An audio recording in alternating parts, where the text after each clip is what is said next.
नेपाल जो विमान क्रैश हुआ वो 42 साल पुराना था। अब तक नेपाल में 30 साल में 28 प्लेन क्रैश। इतने क्रैश होने की क्या वजह होगी, हम इस वीडियो में आगे जानने वाले हैं। नमस्कार दोस्तों, फिर से आपका स्वागत है आपके अपने चैनल में। आज हम बात करने वाले हैं नेपाल के पोखरा में रविवार को जो विमान क्रैश हुआ उस बारे में। नेपाल के पोखरा में रविवार को एक ऐसी घटना घटी जिसने सभी को हिलाकर रख दिया। एक बड़ा विमान हादसा हुआ जिसमें 68 लोगों की मौत हो गई। बता दें कि यति एयरलाइंस का 72 सीटर प्लेन काठमांडू से 205 किलोमीटर दूर पोखरा में क्रैश हो गया।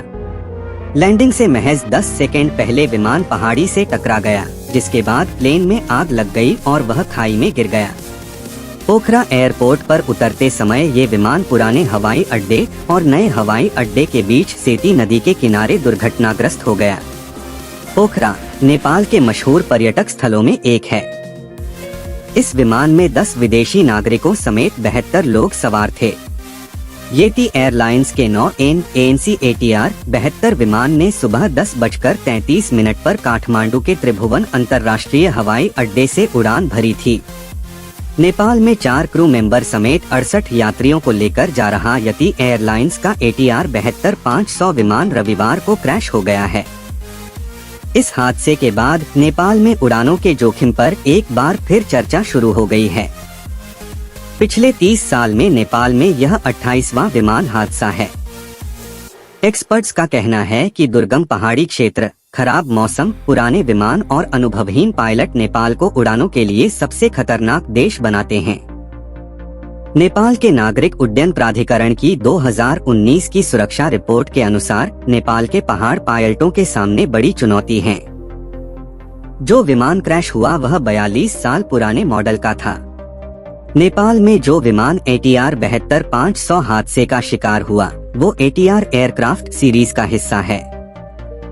इस विमान के नाम में लगा 72 इसकी पैसेंजर कैपेसिटी को बताता है। इस मॉडल का पहला विमान 1981 में बना था। इसके बाद 100 से ज्यादा देशों की करीब 200 एयरलाइंस में इस विमान को शामिल किया गया। इस मॉडल के एयरक्राफ्ट को फ्रेंच कंपनी एयरबस और इटालियन एविएशन कंपनी लियोनार्डो ने मिलकर बनाया है। ये कंपनी कार्गो और कॉरपोरेट एयरक्राफ्ट विमान भी बनाती है। दोस्तों, अब हम जानते हैं कि नेपाल में उड़ान भरना इतना मुश्किल और खतरनाक क्यों है। दोस्तों, आपको बता दें कि नेपाल में उड़ान भरना मुश्किल और खतरनाक होने के कई वजह हैं।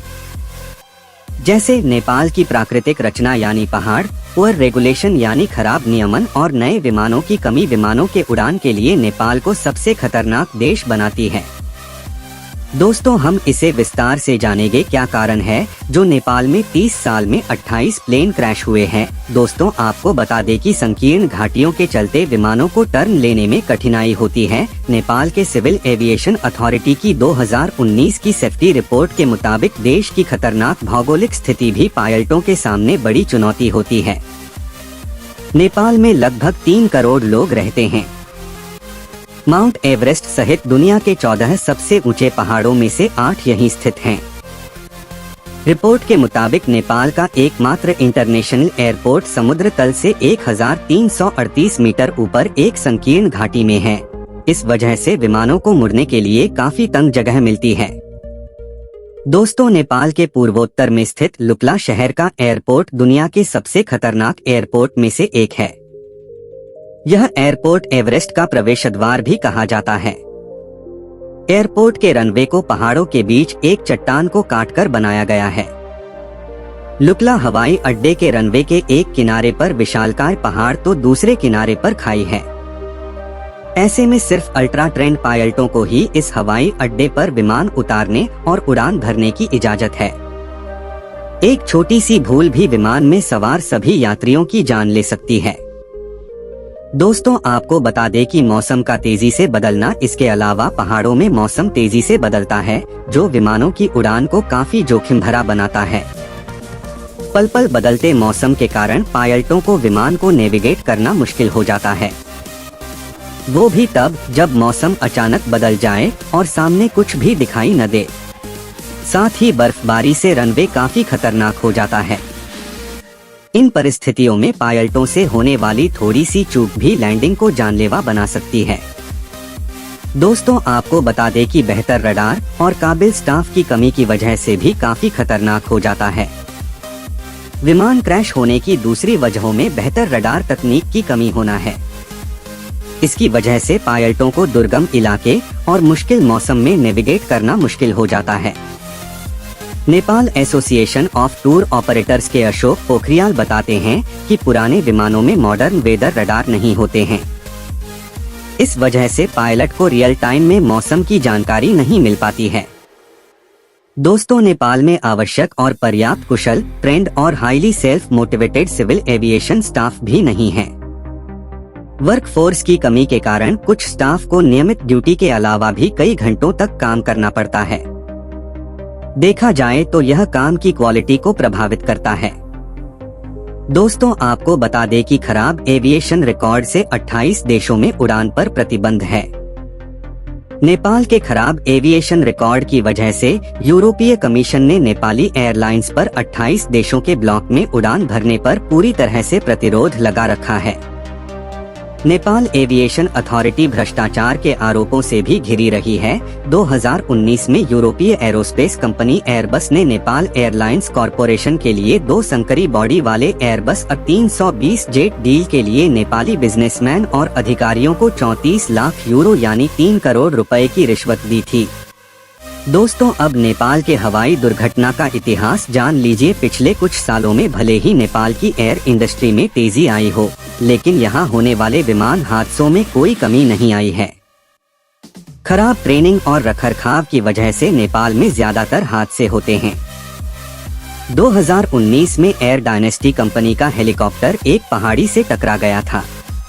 काठमांडू जा रहा यह हेलीकॉप्टर रास्ता भटकने के बाद क्रैश हो गया था। इसमें नेपाल के पर्यटन मंत्री रविंद्र अधिकारी और उद्यमी आंग छिरिंग शेरपा सहित 7 लोगों की मौत हो गई थी। 12 मार्च 2018 को उस बांग्ला एयरलाइंस का एक 76 सीटर विमान त्रिभुवन इंटरनेशनल एयरपोर्ट पर उतरते समय दुर्घटनाग्रस्त हो गया था, जिसमें 51 लोगों की मौत हो गई। फरवरी 2016 में पोखरा से जोमसन के लिए एक विमान उड़ान भरने के 8 मिनट बाद लापता हो गया था, जिसमें 23 लोगों की जान चली गई थी। विमान का मलबा बाद में नेपाल के म्याग्दी जिले में मिला था। सितंबर 2012 में सिता एयर फ्लाइट 601 के क्रैश होने के बाद 19 लोगों की मौत हो गई थी। ये घरेलू विमान इमरजेंसी लैंडिंग करते समय काठमांडू में हादसे का शिकार हो गया था। इसी साल की शुरुआत में यहाँ एक और विमान हादसा हुआ था, जिसमें 15 लोगों की मौत हो गई थी। 25 सितंबर 2011 को बुद्धा एयर का एक विमान 1900D ललितपुर में दुर्घटनाग्रस्त हो गया था। विमान में सवार सभी 22 लोगों की मौत हो गई थी, जिनमें 10 भारतीय नागरिक भी शामिल थे।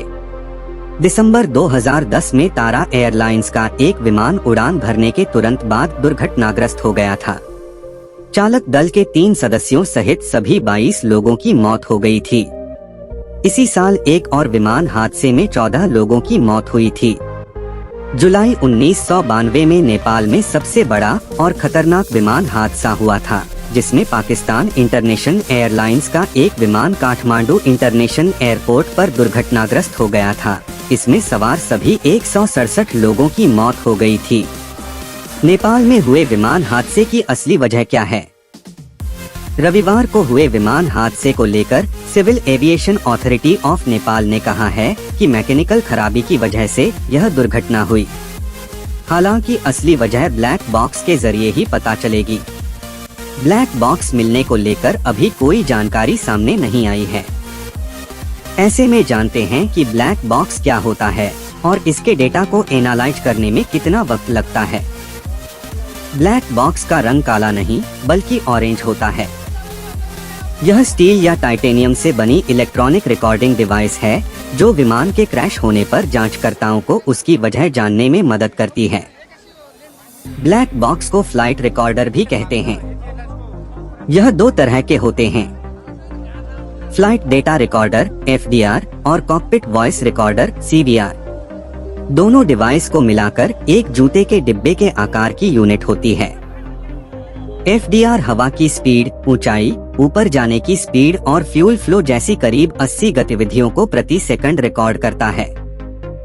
इसमें 25 घंटे का रिकॉर्डिंग स्टोरेज रहता है। CVR कॉकपिट की आवाजें रिकॉर्ड करता है। पायलटों की आपसी बातचीत, उनकी एयर ट्रैफिक कंट्रोल से हुई बातचीत को रिकॉर्ड करता है। साथ ही स्विच और इंजन की आवाज भी इसमें रिकॉर्ड होती है। आमतौर पर ब्लैक बॉक्स से निकलने वाले डेटा को 10 से 15 दिन में एनालाइज किया जाता है। इस बीच हादसे से ठीक पहले एयर ट्रैफिक कंट्रोलर ATC से पायलटों की बातचीत को एनालाइज करते हैं। जांच अधिकारियों को यह समझने में मदद करता है कि क्या पायलटों को पता था कि विमान हादसे की ओर बढ़ रहा है। यह भी समझ आ रहा है कि विमान को काबू करने में क्या उन्हें दिक्कत हुई। इसके अलावा जांच अधिकारी एयरपोर्ट पर अलग अलग डेटा रिकॉर्डर को भी देखते हैं। यह रनवे पर टच डाउन के पॉइंट और इस समय विमान की स्पीड बताते हैं। दोस्तों, हम आशा करते हमने इस वीडियो में जो जानकारी आपको दी वो आपको पसंद आई होगी। आपको यह वीडियो कैसा लगा हमें कमेंट करके जरूर बताएं। साथ ही अपने दोस्त और परिवारों के साथ भी वीडियो शेयर करना बिल्कुल ना भूलें। अगर आपको वीडियो देखने में मजा आ रहा है तो आप नीचे दिए गए लाल कलर के बटन प्रेस कर चैनल को सब्सक्राइब कर सकते हैं। और आप इंस्टाग्राम, फेसबुक जैसे सोशल मीडिया पर हो तो आप हमें वहां भी फॉलो कर सकते हैं। वहां पर भी हम रोज नए नए ट्रैवल फैक्ट्स वीडियो डालते रहते हैं। वीडियो आखिरी तक देखने के लिए आपका बहुत शुक्रिया।